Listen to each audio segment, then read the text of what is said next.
Psychonauts is a mediocre 3D platformer. It's also one of the best games I've ever played. Double Fine is known for its immense amount of talent and imagination.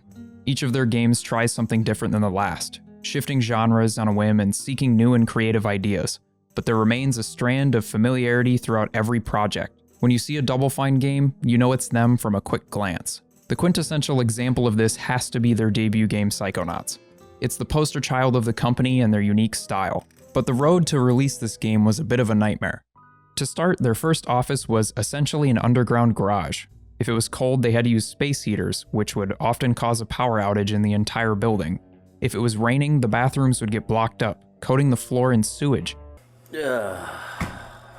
Outside of the uninviting workplace, Psychonauts was a hefty project for such a small and inexperienced team. 3D platformers are notoriously difficult to build, and they were also making an engine from scratch along with it. Poor prioritization of features, multiple reworks, and too much attention to smaller details took up a lot of their time. There were many stretches of crunch, very late nights at the office, sleeping under desks. If that wasn't enough to deal with already, Microsoft would later cancel the game. Double Fine founder Tim Schafer was funding Psychonauts with his own money for 5 months. Only a few days before the studio was about to shut down, Majesco signed it in 2004. Somehow, it was going to make it, finally releasing 4.5 years after development began. Psychonauts starts off with a pretty substantial cutscene, distancing itself from expectations of a platformer in a matter of minutes, introducing its cartoony and hilarious setting and cast of characters. The first interaction with another camper is this little guy named Dogen. And I love Dogen. He's probably my favorite one of them to talk to. I mean, just look at this guy. He can blow up squirrels with his mind. The rest of the kids are similarly goofy and sometimes annoying, but it's impossible not to pick some favorites out of the bunch. Another great one is Vernon and his very long stories. And they were cold and scared of Dracula. Boo. I'm kidding. They were just terrified of getting shot. Though I'm sure Exploring the campground is a very standard collectathon experience. There's lots of different types of collectibles, and some of those can be turned into other collectibles. It's honestly a little confusing at first, but you get the hang of it. The world is all split up into sections that each have platforming, collectibles, and the occasional psychic bear. Oh no. The psychic bear. Oh. No. So the usual 3D platformer stuff. But where the game really stands out is mental levels. The first of which is in Coach's mind, and it's comprised of military imagery. Ladder rungs are military badges, symbolizing climbing the ranks. Bushes are made up of bandoliers, and the sky is camouflage. The platforming in these worlds is much more exciting and mind-bending than the real environments. Oh, and mental worlds have their own set of collectibles too, like emotional baggage, mental cobwebs, and my favorite, figments. Also, bringing a tag to the baggage is the most wonderful animation ever. It just makes me happy to do it each time.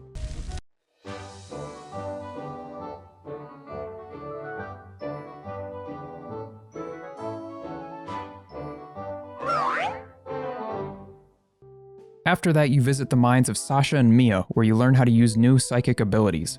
Sasha's mind is basically just a big cube tutorial for Psyblast, and Mia's is a dance party where you learn how to levitate, which is by far the best ability in the whole game. That being said, psychic powers are the most inconsistent part of the gameplay experience.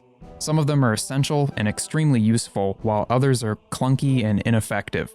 If I didn't need to use telekinesis, I wouldn't, because it's awkward and inconsistent. After getting levitation, the game opens up, allowing Raz to take on a mission like a real Psychonaut. This is where the game decides to become a masterpiece with the level Lungfishopolis.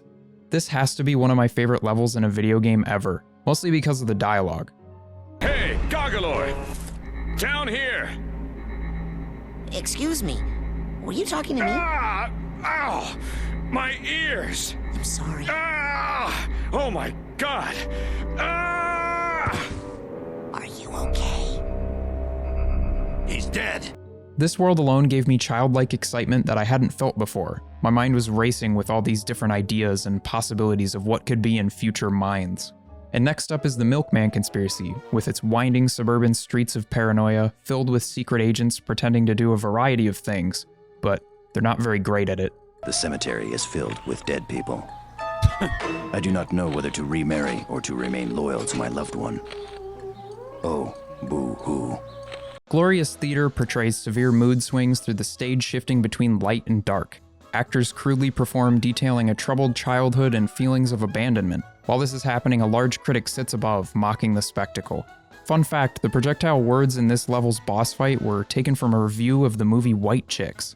Waterloo World's shrinking and growing mechanic is fun on its own, but the unique form of puzzle solving and platforming on a giant board game just adds so much more charm. And there's talking snails, which is always a plus.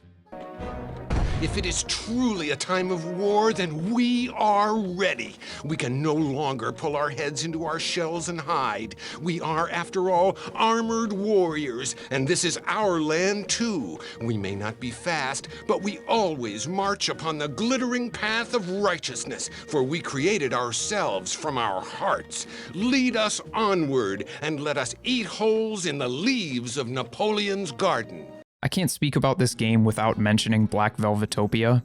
This is easily the most visually stunning of the bunch. Adapting the style of velvet painting to claustrophobic alleyways and winding neon sewers is absolutely stunning to look at and still holds up 16 years later. From an outside perspective, each character is presented pretty vaguely, leaving the player to make some assumptions. The lungfish seems to be an evil monster, Gloria seems mean and scary, and Fred Bonaparte is kinda weird. But once you enter the minds of each character, you realize that you were wrong and everyone is good-natured. Their difficult past, biggest fears, and inner battles are all visible in their own mental world. Not just through fantastic voice acting and dialogue, but through the design of the levels themselves. These characters aren't what they seem, and you get to learn more about them through gameplay and collectibles. The thing that has stuck with me most while playing this game for a second time is how many tiny details and hints to future events there are everywhere. It's baffling how much effort went into this. Putting myself in the shoes of the developers, it must be so difficult to justify putting these things in the game. They're off the path and microscopic. Not everyone is going to go out of their way to go to this specific room in a specific level to hear some dialogue, or know that they can bring this turtle back to camp and introduce him to everyone. I have a turtle. I'd like you to meet Mr. Pokelo. Okay, Mr. Turtle. This next song is going out to you. But if you do it, it makes each player's experience unique. It rewards curiosity, and I think every game should strive to do that. These small things form what Psychonauts is, and without them, I just don't think the game would be anywhere near as memorable. That being said, I think my biggest complaint with the game has to be the final level. It's not very well done, which is a bummer. Most people say it's too difficult, but I disagree with that. Just play the game better, dweeb. Visually it's great, but the gameplay is so frustrating. Why do people still put escort missions in video games? They have never been fun. They're never fun ever. In this one, you have to protect this annoying-ass kid who repeatedly flies away from you, causing them to take damage while you frantically platform your way back to them before they die. And after that, there's a rail grinding section that really shows how unintuitive the controls on rails are.